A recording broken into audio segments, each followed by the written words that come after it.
You said a moment ago about, recognising your own privilege. Yeah. Do you feel that you'd be able to do this work that you do if you weren't resourced yourself? Yes. Do you? Yeah.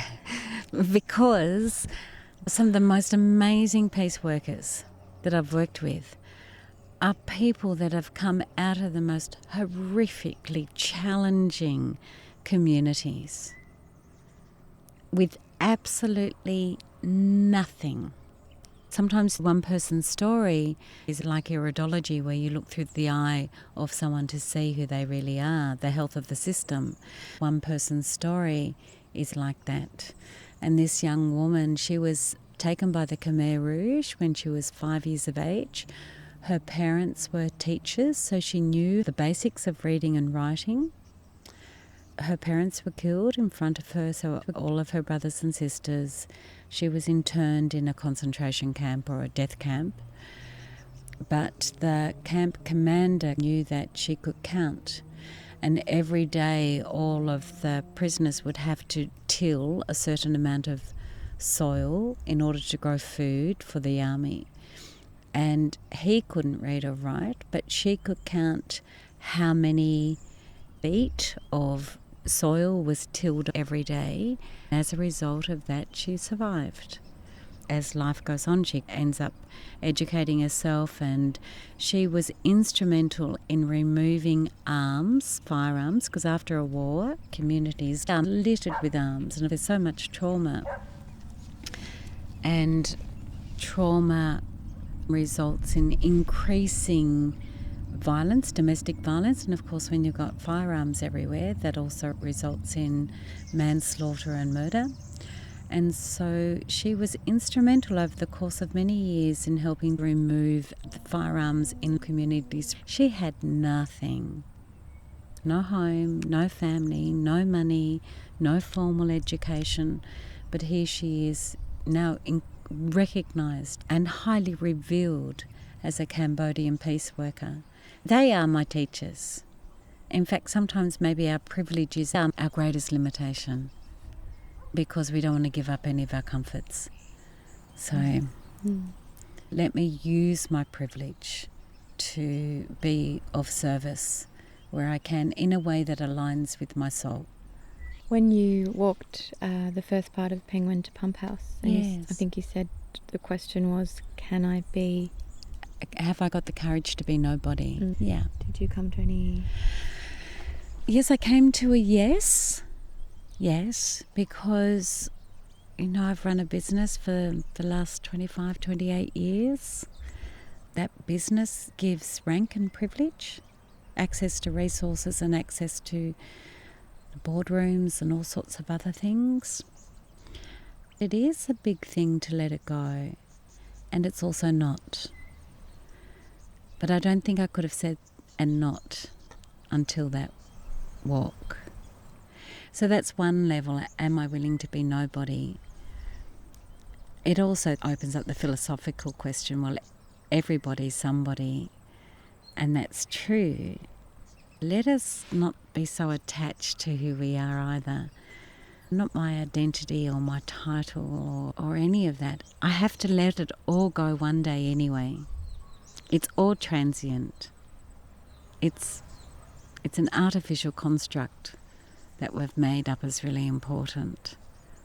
And again, I think walking just helps me let all of that go. Having a pack on my back with essential supplies is enough for months and months and months and months of travelling, really. And there was another woman, a lady called the Peace Pilgrim, who has definitely influenced me. So she stopped counting at 25,000 kilometres. She changed her name to Peace Pilgrim, and she walked without anything at all. No food, no money. She came from a wealthy family in the 1930s, 1940s, and gradually just started to leave all of that behind and ended up walking. And she walked 25,000 kilometres without anything. She is like Thich Nhat Hanh, luminous in her joy and her trust of life. The happiest person, all of the happiest people I know are people who were not connected or associated with anything. All of them. Let go of material possessions, you mean? Even more than that. Almost let go of anything. And for her, she even let go of her old name. Identity. And some of the most unhappiest people I know are the people who've got absolutely everything. Especially this stress. Oh my God. And I think, well, who would I rather be in the world? I had a friend's funeral this week. I was there when she died, and her son said the nicest thing about her. They said, Mum wasn't one to really collect stuff. She definitely wasn't financial at all. But what she did do was collect loving friends. And when you looked at the people that were in her celebration, my goodness, she did that really well. And I thought that would be a very lovely thing to have said about you at your funeral. My mother collected loving friends. My mother built community. That's much nicer than my mother was wealthy. Or, Collected this many houses. Yeah, exactly. So back to walking, your body, it must ache, it must, and your mind. Do you ever feel like you're going crazy or, why am I doing this? I must be mad. Do you ever fight with Chris? Do you ever get grumpy? Not often. My mind quietened. I probably have asked more why this morning as I'm setting up fundraising for this next walk, making sure we've got governance structures for setting up Instagram posts, putting in the system so it can be duplicated by other people, making sure we've got enough food for the walk. I could actually be doing none of this and just sitting at home and painting. That would be lovely. So it was actually this morning I said to Chris, why am I doing this? Why am I doing this? I don't have to do any of this. Why am I doing this? But I'm doing this because I can. And because the quality of our world and the quality of our community is reflected in what we're willing to walk past. And I find it incredibly difficult to walk past homelessness in this beautiful island state of Tasmania. I don't want to be torn apart by the pain of Ukraine. I don't want to not be affected by that, because if I'm not affected by the complete pain and suffering of other people, then something inside me has died. And I don't want to be that person. Feeling other people's pain is a part of being whole. It doesn't mean I am their pain. And do I sometimes get grumpy? I can't say never. But probably on that last walk, that last 100k walk, it was that day that I was talking about. It was really cold and wet and we couldn't see where we were going for the whole day. It was raining the whole day and we could see about 25 yards in front of us, that's it. And no track was easy to walk on. It was starting to get dark and we weren't sure exactly of our position. Now I'm really tired. And I think at some point then I might have gone, fuck, I've had enough. This is crazy. But then that's also part of nearly every bushwalk. At some point you go, what? Really? And yet most of the time, I know the more that I work, I see it like being sandpapered. The polishing that Michelangelo did on the Pieta, the sanding of her beautiful, beautiful face. The last bit was really with fine sandpaper rubbing off all the tiny bits. So walking feels like I am being sandpapered and crafted into something that is much more beautiful.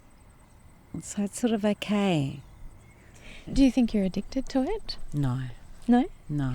I'm addicted to other stuff. I'm addicted to cups of tea on the walk. No, but it's like my soul yearns for the deep, deep, deep peace that comes with that territory.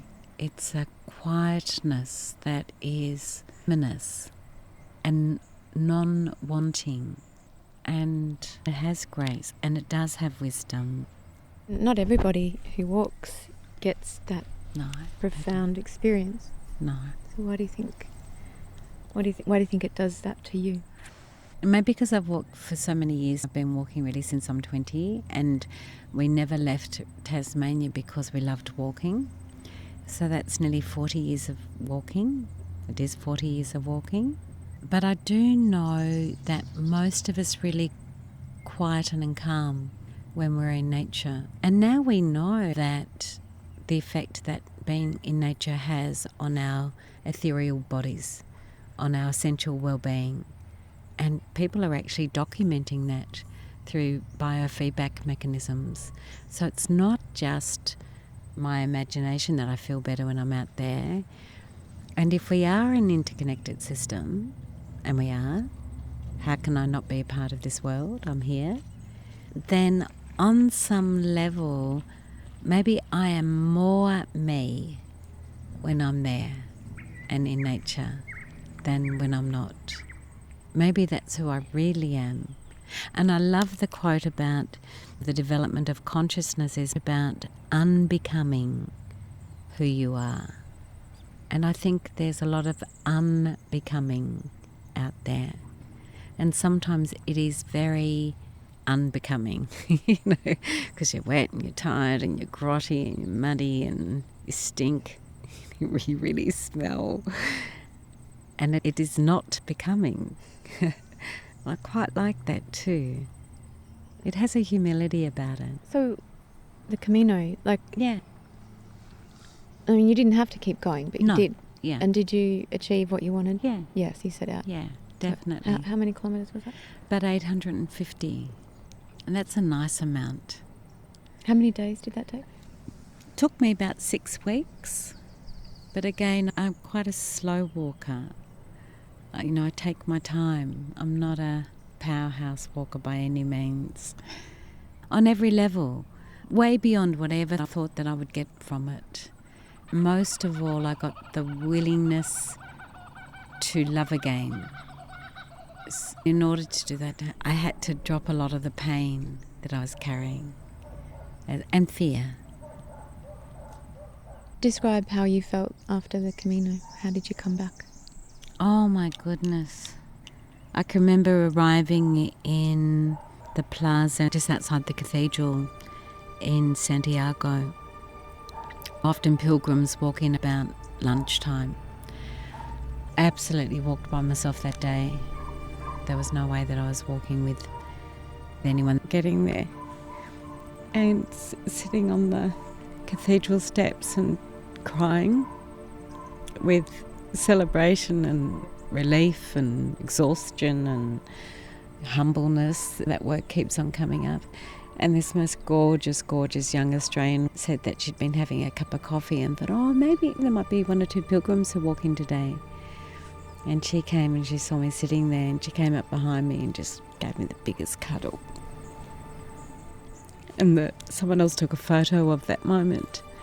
The photo shows a completely open person, tears streaming down. The Camino opened me. If Adrian's death cracked me open, then the Camino filled me with light. I'm a much, much nicer person because of it. I even like myself. I love myself. Wow. It took a long time. How old were you when Adrian died? 49.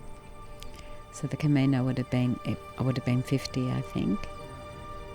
From then, it was non-negotiable to receive love and to give love. And that includes to myself. To receive love from myself to myself. And to keep on giving love from myself to myself, but also to others.